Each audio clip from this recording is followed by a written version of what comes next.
కార్యక్రమాలన్నీ కూడా స్టార్ట్ చేస్తా ఉన్నాడు. మొన్న ఈ మధ్య గుడివాడొచ్చాడు. గుడివాడొచ్చి ఏమంటాడంటే ఇవాళ రేపు అవుద్దంట, రేపు ఎల్లుండి అవుద్దంట, ఎల్లుండి అవతల ఎల్లుండి అవుద్దంట. ఇక్కడి నుంచి చెప్తా ఉన్నాను, పామరు నుంచి చంద్రబాబు గారు కూడా అనకూడదు అండి. ఇక్కడి నుంచి చెప్తా ఉన్నాను, ఈ రోజు రేపు అవుద్ది, రేపు ఎల్లుండి అవుద్ది, కానీ రాష్ట్రానికి 30 సంవత్సరాలు జగన్మోహన్ రెడ్డి గారే ముఖ్యమంత్రిగా ఉంటారని చెప్పుకోండి.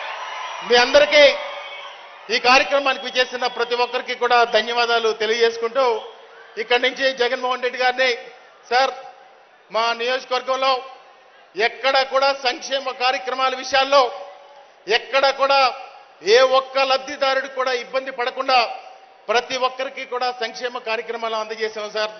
అదేవిధంగా మౌలిక సదుపాయాలు కల్పించడం కోసం ప్రతి గ్రామంలో కూడా గడప గడపకి తిరిగి ఆ కార్యక్రమాలన్నీ కూడా పూర్తి చేశాం సార్. ఇంకా కొన్ని రోడ్లు ఉన్నాయి, ఆ రోడ్లకి తమరు దయవుంచి పామరు నియోజకవర్గానికి నిధులు ఇప్పిస్తారని చెప్పి కూడా మనస్ఫూర్తిగా కోరుకుంటా ఉన్నాను సార్.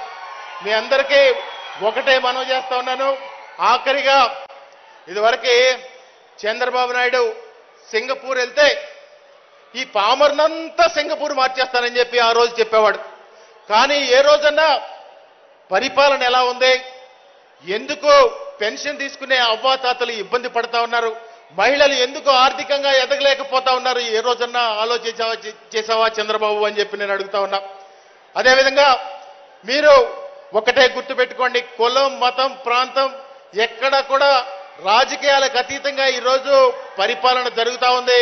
అలా చేసిన వాళ్ళు ముఠా నాయకులుగా మిగిలిపోయారు. ఆ విషయాన్ని మనం గుర్తుపెట్టుకోవాల్సిందిగా ఈ సందర్భంగా తెలియజేసుకుంటూ ఆఖరిగా మీ అందరికీ ఒకటి నా వైపు నుంచి కూడా చెప్పాలి. 7.5 సంవత్సరాల క్రితం ఒక